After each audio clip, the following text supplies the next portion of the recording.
Uma honra servir essa casa, uma honra servir vocês. Gente, eu estou animada. A gente veio conversando a viagem toda, eu, a Karine, o Henri. As nossas expectativas estão altas em termos do que Deus vai fazer nessa casa, o que Deus vai fazer em vocês, para que Ele possa fazer através de vocês, né? A conferência é profética. Eu já estou sentindo de liberar algo sobre vocês. Eu acabei de escutar algo bem rapidinho. Eu senti de falar para algumas de vocês que o que Deus faz em você é mais importante do que Deus faz através de você. Amém? Eu senti de falar isso. Eu senti agora que era para algumas de vocês que precisava escutar isso. Então, amém? Receba. Eu vou contar um pouquinho. Eu fiquei orando e perguntando para o Espírito Santo o que eu deveria compartilhar com vocês hoje. E eu senti de compartilhar meu testemunho. Então, vai ser um convite a um pouquinho de vulnerabilidade. Mas eu não posso pedir nada de vocês se eu não estiver preparada para demonstrar isso, primeiramente. Então, eu vou ser vulnerável hoje. E eu tenho certeza que o Espírito Santo vai fazer coisas incríveis. Eu vou pedir para que vocês já comecem a estarem sensíveis ao Espírito Santo, ao que Ele está fazendo nessa sala agora, o que Ele vai começar a conversar com vocês, tá joia? E no final eu vou abrir um convite, lógico, para todas vocês, e a gente vai ministrar sobre vocês também, tá joia? Um pouquinho da minha história, só para vocês entenderem quem eu sou e como que eu cheguei aqui. Eu cresci em Brasília, gente. Eu cresci aqui. Eu nasci em Recife, mas com 4 anos eu me mudei para Brasília. E era filha de militar. Eu morei na 103 Norte. Cresci lá até os meus 18 anos. E todo domingo a gente ia para a igreja Dom Bosco. Ali no comecinho da Zaçu, né?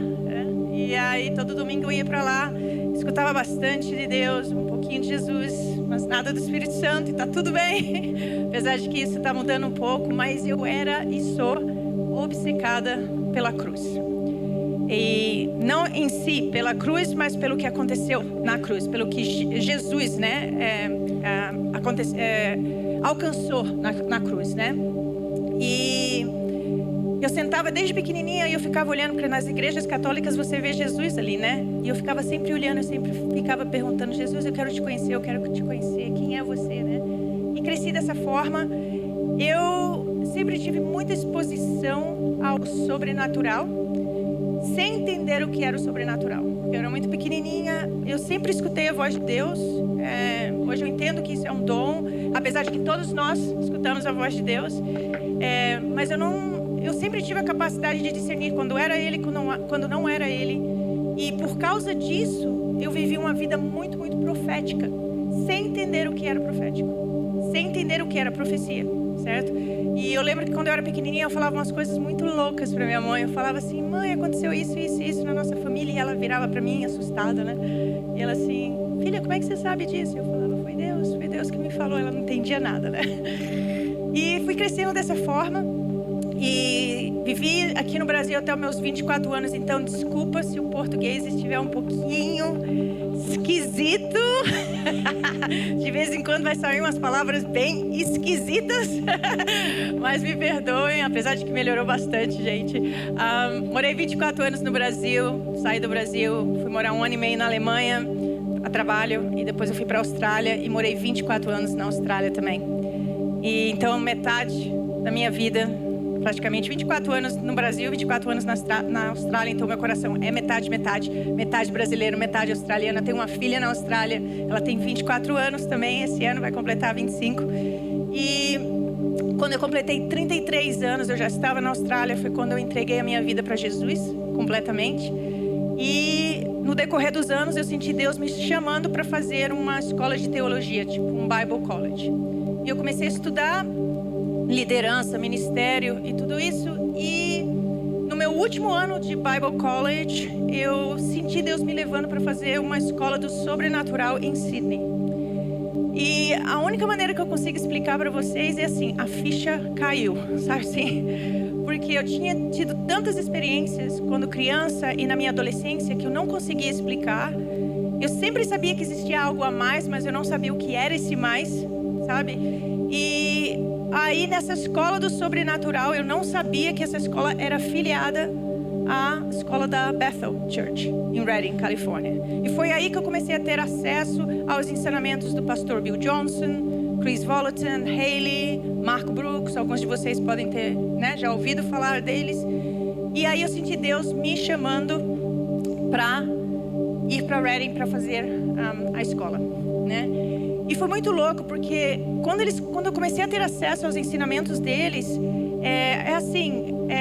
quando eu falo que a ficha caiu, foi porque eles começaram a falar a respeito de coisas que eu tinha vivido na minha infância, coisas que eu tinha vivido na minha adolescência, e eles começaram meio que me dar linguagem para isso, sabe? Colocar palavras para isso, explicar isso, o que estava acontecendo na minha adolescência, na minha infância, que eu não entendia. E foi isso que me trouxe para Bethel. Eu fiz os 3 anos na escola, fiz primeiro, segundo, terceiro ano, graduei o ano passado. O terceiro ano eu servi a BSSM Português, que alguns de vocês conhecem aqui. E a gente fomos até pioneiros na escola, na casa. Hoje a BSSM Português é a maior escola da Bethel Church. É incrível o que Deus está fazendo. A mão de Deus está sobre essa nação, a mão de Deus está sobre o Brasil. Isso a gente não tem como questionar isso. E aí no final, quando eu estava terminando o meu terceiro ano, eu recebi o convite de ser contratada como pastora lá na casa, e eu disse sim. Então, minha jornada continua lá por enquanto. Eu estou servindo vários departamentos da igreja, e a BSSM Português é um dos departamentos que eu sirvo também, tá joia? Então, essa é um pouquinho da minha história, resumindo, para vocês entenderem onde que eu comecei e o porquê que eu estou aqui hoje, conversando com vocês, tá? Vai ter um convite, como eu falei para vocês, no final da nossa conversa hoje. Mas se vocês tiverem com as Bíblias de vocês, eu vou pedir para vocês abrirem. Pode ser no telefone também, se vocês estiverem no telefone, não tem problema. Mas como eu disse antes, né, eu acredito que Deus vai começar a falar com vocês a respeito de algumas coisas enquanto a gente vai conversando. Para aqueles que gostam de anotar, eu tenho título. Quem gosta de título? Então vamos lá. O título é Ele é quem Ele diz que é. Amém? Amém? Então vamos lá, abram sua Bíblia em Lucas 12, 22 a 31. E o título dessa passagem fala: não se preocupem. Então Jesus disse aos seus discípulos: por isso digo a vocês que não se preocupem com a própria vida, quanto ao que comer, nem com o corpo, quanto ao que vestir. A vida é mais importante do que a comida, e o corpo é mais importante do que a roupa. Observem os corvos, não semeiam, nem colhem, não têm armazéns, nem celeiros. Contudo, Deus os alimenta. Você tem muito mais valor do que as aves. Quem de vocês, por mais que se preocupe, pode acrescentar uma hora que seja à sua vida? Visto que vocês não podem sequer fazer uma coisa tão pequena, por que se preocupar com o restante? Observem como crescem os lírios do campo. Eles não trabalham nem tecem. Contudo, digo a vocês que nem Salomão, em todo o seu esplendor, vestiu-se como um deles. Se Deus veste assim a erva do campo, que hoje existe e amanhã é lançada ao fogo, quanto mais vestirá vocês, homens de pequena fé. Portanto, não busquem o que comer ou beber. Não se preocupem com isso, pois o mundo gentil é que corre atrás dessas coisas, mas o Pai de vocês sabe que precisam delas. Busquem, pois, o reino de Deus, e essas coisas serão acrescentadas a vocês. Amém? Eu gosto muito da versão que fala em Mateus 6,33, né, que conversa sobre isso também. E em Mateus 6,33 fala: busquem, pois, em primeiro lugar. Eu amo o em primeiro lugar. O reino de Deus e a sua justiça. E todas essas coisas serão acrescentadas a vocês. A gente sabe que ao ler essa passagem, Jesus está conversando com os discípulos.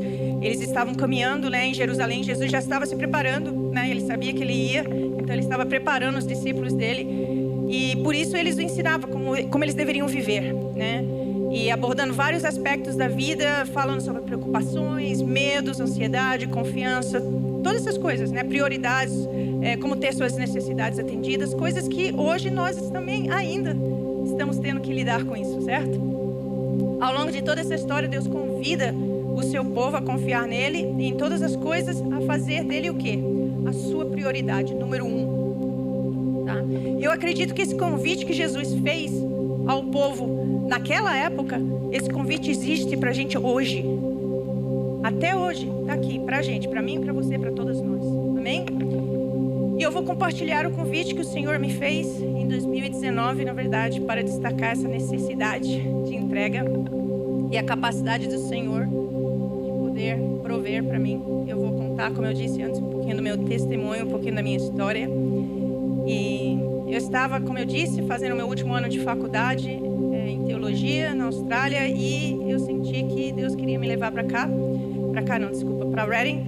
E algumas tragédias aconteceram que eu não estava planejando, e eu perdi 3 pessoas muito rápidas, de formas muito trágicas. Eu perdi a minha mãe, primeiramente. Eu não sei se vocês conhecem a doença da Ela, ALS, né, em inglês. Ela foi diagnosticada com essa doença e ela foi dada 2 anos para viver, mas ela acabou vivendo 7. Uma guerreira. Mas dos últimos 6 anos, dos 7 anos que ela viveu com a doença, ela só conseguia mexer os olhinhos dela. Então a gente teve que aprender a como conversar com ela de formas diferentes, né? As perguntas tinham que ser só sim ou não. Se fosse sim, ela piscava. Se fosse não, ela movia os olhinhos dela do lado esquerdo e do lado para o lado direito. E enfim, eventualmente, Jesus a levou. Logo depois que eu perdi a minha mãe, eu tenho 2 irmãos, um gêmeo e um irmão mais velho. E o meu irmão gêmeo, ele era pastor. E infelizmente ele foi pegar um jantar para a família dele, para a esposa dele e para os filhos, e ele foi assassinado nesse restaurante. Até hoje é um mistério que a nossa família teve que abraçar, vamos falar assim, ou aceitar. Mas até hoje a gente não sabe de todos os detalhes do que aconteceu, mas um jovem veio e pegou uma arma e um tiro só, direto no coração dele, e a gente perdeu ele também. E minha vida com certeza mudou depois desse dia. E logo depois que eu perdi ele, eu perdi a minha melhor amiga. E ela era a irmã que eu nunca tive. E ela morava na Austrália comigo. A gente teve uma amizade de 16 anos. E ela era mãe solteira, eu sou mãe solteira. Então a gente meio que nós crescemos e educamos os nossos filhos juntas. A gente fazia tudo junto, aniversário, Natal, tudo, né? E infelizmente ela faleceu com câncer. Isso foi muito rápido. E então vocês imaginam, né? Depois de tudo isso que aconteceu, medo, ansiedade, preocupação, sofrimento, dor, tudo isso, né? Tristeza dominaram minha vida em níveis que eu não consigo nem explicar para vocês. Tudo foi abalado na minha vida. A minha fé, com certeza, acho que foi esticada até um ponto que não podia ser mais esticada. E durante 5 meses, depois do assassinato do meu irmão gêmeo, durante 5 meses eu tive em cerca mais ou menos entre 10 e 20 ataques de pânico por dia. E durante 5 meses eu mal conseguia sair da cama, era muito difícil para o trabalho. Eu tinha um trabalho enorme, eu tinha uma posição que exigia muito de mim na Austrália, e foi com certeza o meu vale, sabe? O vale que fala em Salmos 23. Foi esse vale que eu tive que atravessar. E eu entrei, de uma certa forma, numa depressão muito profunda e mal conseguia, como eu disse antes, né, me levantar. E finalmente, isso é uma história que eu só posso contar com mulheres, tá? Eu só posso contar para vocês. Hoje é engraçado, mas naquela época não era, não foi, mas tá tudo bem. Mas numa dessas ataques de pânico que eu tive, eu estava deitada na cama, eu não conseguia levantar, mas eu sabia que eu tinha que fazer alguma coisa. E eu falei para Deus assim, eu falei, Deus, eu vou tomar banho, eu vou chegar no chuveiro. E eu fui, e quando eu estava no chuveiro, eu tive o pior ataque de pânico que eu tive na minha vida. E naquele momento eu realmente acreditei que eu iria encontrar Jesus. Eu achei que eu ia falecer naquele momento, eu achei que eu ia ter um ataque de coração, porque ataque de pânico é uma pressão tão grande, né? Uma dor tão grande no seu peito. Você acha que você vai ter um ataque de coração e eu realmente sentia que eu ia morrer naquele momento. E aí eu fiquei ali em pé, eu coloquei as mãos na parede, tudo ficou escuro. E eu assim, vou cair a qualquer momento. E aí eu fiz uma oração bem rapidinho para Deus. Falei, Deus, então, vou te encontrar hoje e tá tudo bem. E tá tudo bem, mas não deixa eu ser encontrada aqui no chão do chuveiro. Sem roupa, não dá, entendeu? Tipo, né, se eu vou, tá tudo bem, mas, né, vamos fazer isso diferente. E o que eu falei para Deus naquele momento, por isso que eu falei que agora hoje dá pra dar risada. Eu falei para Ele que eu queria morrer com dignidade. As palavras que eu usei para Ele. E aí, logicamente, graças a Deus, nada aconteceu. Eu consegui ir pro meu quarto, me vestir, eu deitei na cama, tava ali quietinha. E eu não tinha nem mais força, sinceramente, para chorar ou para tentar entender, sabe? E aí Deus apareceu para mim. E Ele falou assim, filha, Ele sempre me chama de filha. Nunca me chama pelo meu nome, Ele me chama de filha. Eu acho isso muito legal que Ele faz. E aí Ele perguntou para mim, né? Você prestou atenção no que você me perguntou? E eu falei, sim. Por quê? Ele perguntou assim para mim, o que você disse? Eu falei para Ele, eu falei assim, eu quero morrer com dignidade. Eu pedi para o Senhor para morrer com dignidade. E aí Ele falou para mim, por que você não, em vez de você perguntar o porquê que você queria morrer com dignidade, por que não viver com dignidade? E naquele momento eu realmente, eu sabia que eu precisava de ajuda, né?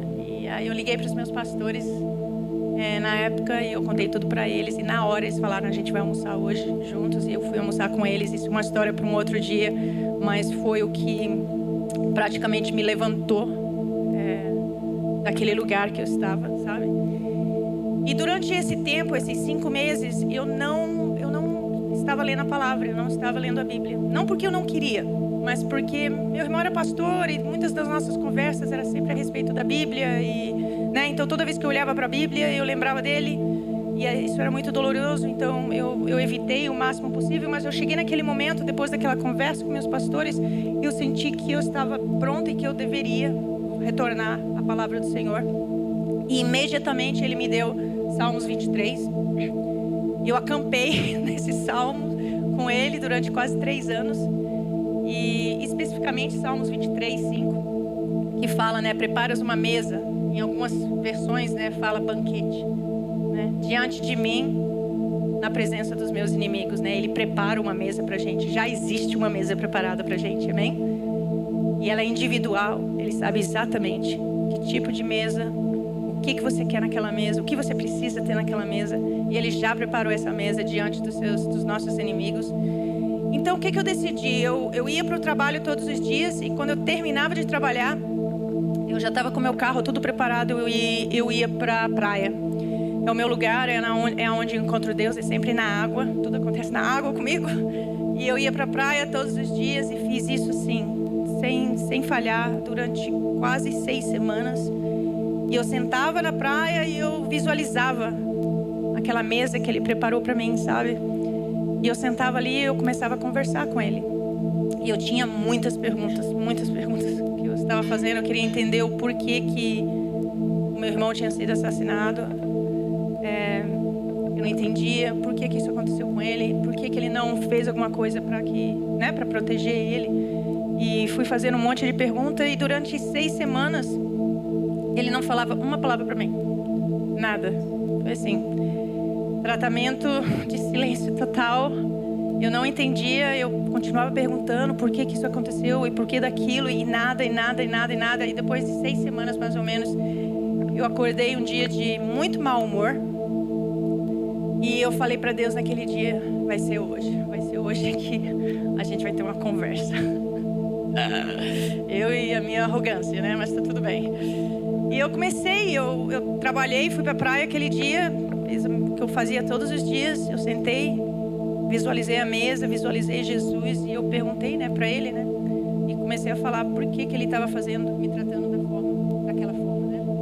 Por que ele estava me assistindo, fazendo 500 mil perguntas para eles e para ele não respondia, sabe? E eu acusei ele de várias coisas. Hoje eu falo que eu já falei isso para ele, que aquele dia foi o meu pior dia do meu calendário. E ele falou para mim: não se preocupe, filha, porque aquele foi o meu melhor dia no meu calendário. Porque foi o dia que eu realmente consegui ter o seu coração por completo. Amém? Então, esse é o Deus que a gente serve. Amém? E eu comecei a falar muitas coisas, né? Que ele era muito negligente, que ele não era um Deus bom, que ele estava me assistindo sofrer, e que eu não entendia por que a gente não estava conversando, que não era um diálogo, era um monólogo. Eu só falava e ele não respondia. E eu comecei a reclamar, eu comecei a falar muita coisa que vocês podem imaginar. E naquele momento, Deus apareceu para mim, depois de 6 semanas. E ele me perguntou: filha, quão faminta você está por mim? Foi só isso que eu escutei. Quão faminta você está por mim? E eu não vou mentir para vocês, mas isso me irritou demais. E eu assim: Deus, como assim? Depois de 6 semanas, foi exatamente isso que eu falei. Depois de 6 semanas vindo aqui todos os dias, eu estou fazendo a minha parte. É o Senhor que não está fazendo a tua parte, entendeu? Eu estou abrindo a minha boca, eu estou conversando, eu estou falando, mas o Senhor não fala nada, né? E a minha irritação foi para um outro nível, e o meu nível de desrespeito e tudo mais foi para um outro nível. E aí Jesus falou de novo, pela segunda vez: filha, quão faminta você está por mim? Gente, aí o meu nível de raiva realmente subiu para um outro nível. Eu sempre falo que esse foi o meu momento que nem o do Pedro, sabe? Você precisa escutar as coisas 3 vezes, sabe? E eu realmente, eu falei muita coisa que, se eu pudesse logicamente retirar de volta, eu retiraria. Mas sabe o que é mais lindo de Deus?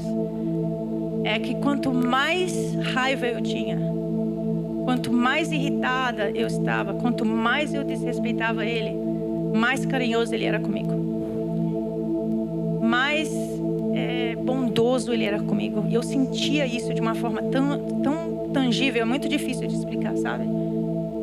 E Ele me parou pela 3ª vez e Ele perguntou: filha, quão faminta você está? Mas dessa vez Ele parou. E Ele falou assim: por mim. E eu não consigo explicar para vocês o que aconteceu nesse momento. Foi muito sobrenatural, porque eu senti anjos ao meu redor. Eu acho que devia ter os céus inteirinhos naquele momento, porque, olha, foi incrível a sensação que eu tive. Eu não vi nada, mas eu sentia eles ao meu redor e ministrando na minha vida. Eu lembro que eu simplesmente me joguei na areia de joelhos e eu senti uma convicção muito forte, muito profunda no meu coração. É como se Ele tivesse começado a me dar um monte de revelação naquele momento, sabe?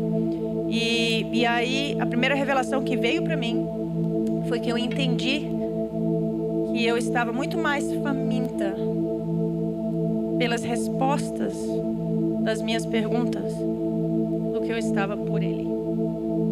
Então, durante 6 semanas, eu sentei naquela mesa todos os dias para conversar com Jesus, mas não para estar com Jesus. Entende? E então eu estava mais interessado na minha agenda do que na agenda dele. E eu comecei a me arrepender muito naquele momento e eu pedi para que Ele me perdoasse da minha arrogância, da minha atitude, do meu coração, né, para com Ele. E aí Ele me fez uma última pergunta. Ele falou assim: filha, e se você nunca obtiver as respostas que está buscando, você ainda viria? Gente, estou sentindo Deus. Eu sinto que o Espírito Santo vai conversar com vocês e já está conversando com vocês. Então já estejam sensíveis ao que Deus está fazendo aqui na sala. Mas aí ele perguntou: você ainda viria e estaria comigo por nenhum outro motivo a não ser estar comigo? Você me buscaria e ao meu reino e nada mais.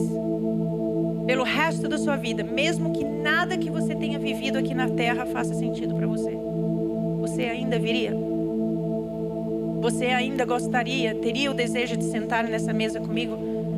Por nenhuma outra razão, só a única razão de estar com Ele, mais nada. E aí, a partir daquele momento, eu me entreguei para Ele. Foi quando eu realmente disse o meu sim para Ele. E aquele meu sim foi completamente solidificado. E a revelação que veio naquele momento para mim foi que eu entendi que eu não precisava das respostas das minhas perguntas. Ele era a minha resposta. Ele era a minha resposta. Amém?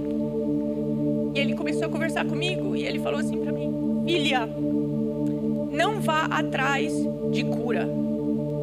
Venha atrás de mim, porque eu sou a cura. Não venha atrás de romper. Venha atrás de mim, porque eu sou o romper. Não venha atrás de revelação. Venha atrás de mim, porque eu sou a revelação. Não tente achar um lugar sagrado. Venha atrás de mim. Eu sou o seu lugar sagrado. Amém? E isso me tocou de uma forma que eu falei para Ele naquele momento. Eu me entreguei realmente para Ele. Eu falei: Jesus, você é o meu único plano. Eu não tenho mais nenhum outro plano. Eu não sei quanto tempo eu ainda tenho aqui na terra, mas todos os meus dias, até o meu último dia, eu vou viver para o Senhor.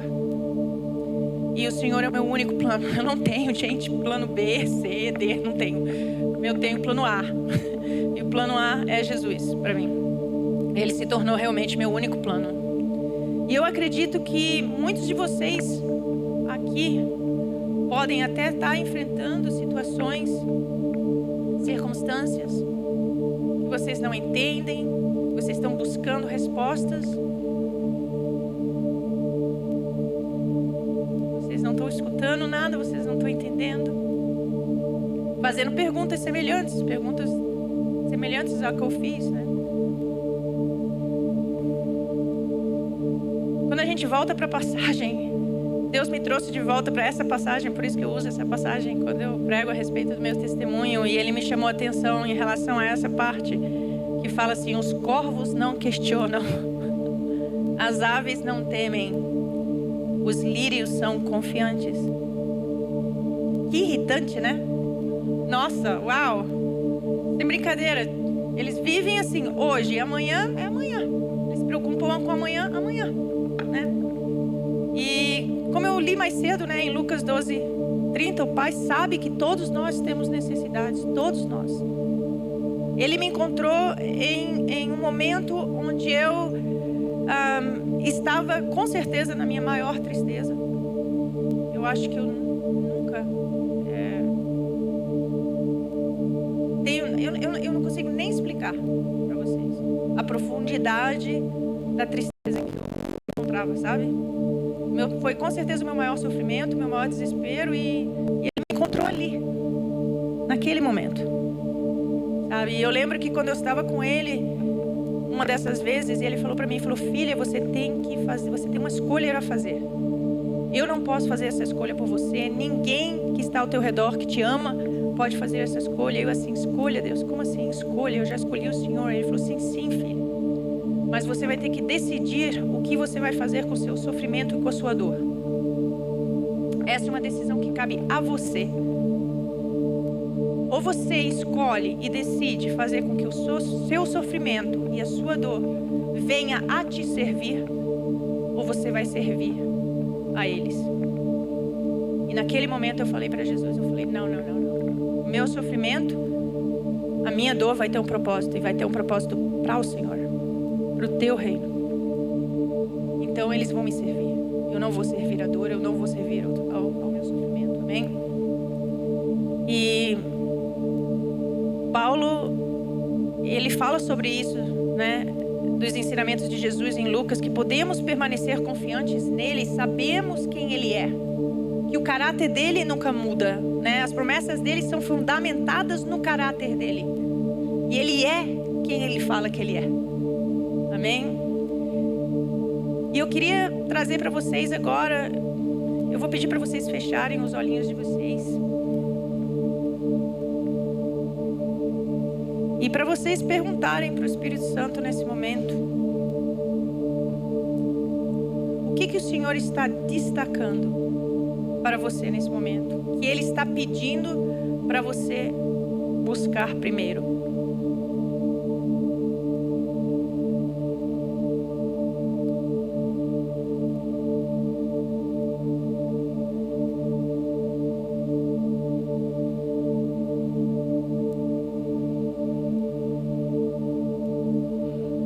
O que Jesus está perguntando para você entregar para Ele, para colocar no altar dele?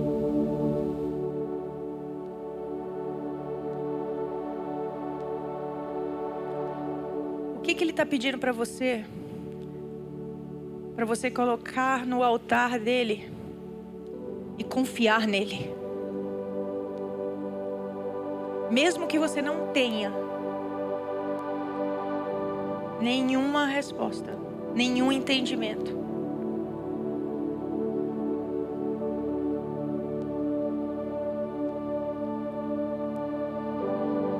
Obrigado, Jesus. Obrigado, Espírito Santo. Obrigado, Espírito Santo.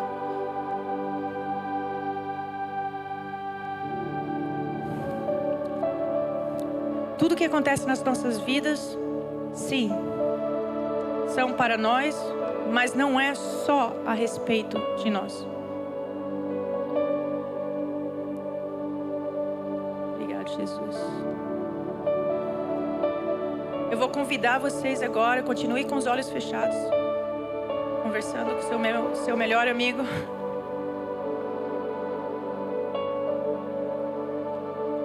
E eu vou convidar vocês para serem vulneráveis nesse momento.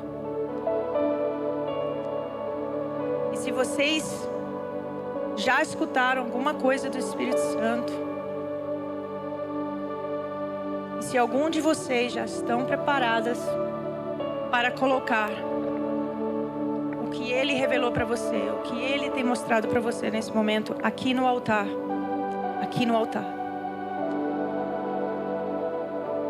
eu vou pedir para você ser vulnerável e que você se levante, que você venha até aqui na frente, em resposta, em fé. Amém? Obrigado, Jesus. Obrigado, Jesus. Obrigado, Jesus. E que você venha colocar nos pés de Jesus. Obrigado, Jesus. Obrigado, Jesus.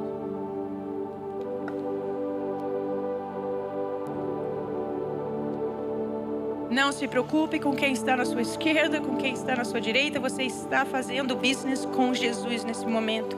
Entre você e o Espírito Santo. Entre o Espírito Santo e você. Amém?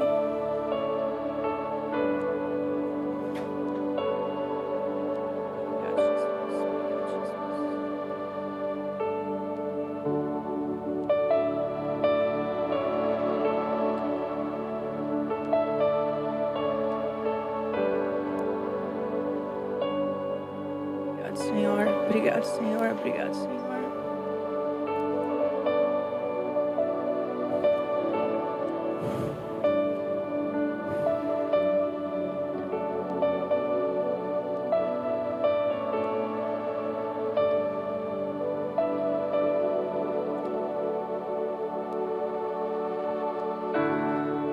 Espírito Santo, eu agradeço por esse momento. Nesse momento de vulnerabilidade, nesse momento de entrega. Obrigado, Senhor. Eu espero e oro, Senhor, para que permanecemos doces na pressão, nas injustiças, nas dificuldades. Obrigado, Espírito Santo. Obrigado, Espírito Santo.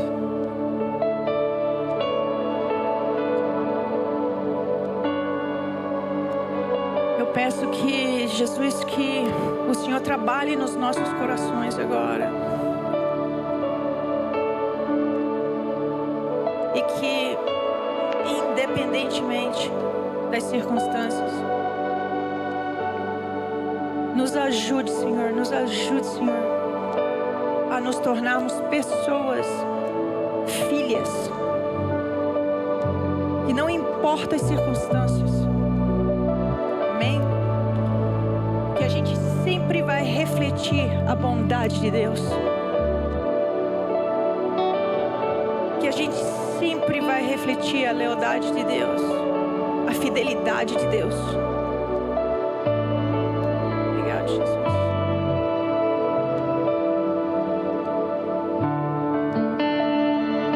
Na Bíblia ele fala que a nossa alegria é a nossa força, amém? A alegria do Senhor, a alegria do Senhor.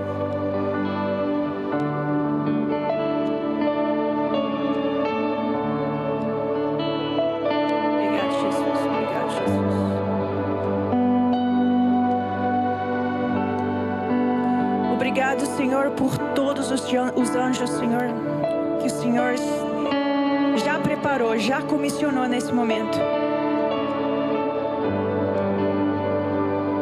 para cobrir as suas filhas, para ministrar nos corações e nas mentes das suas filhas. Espírito Santo, vem, vem.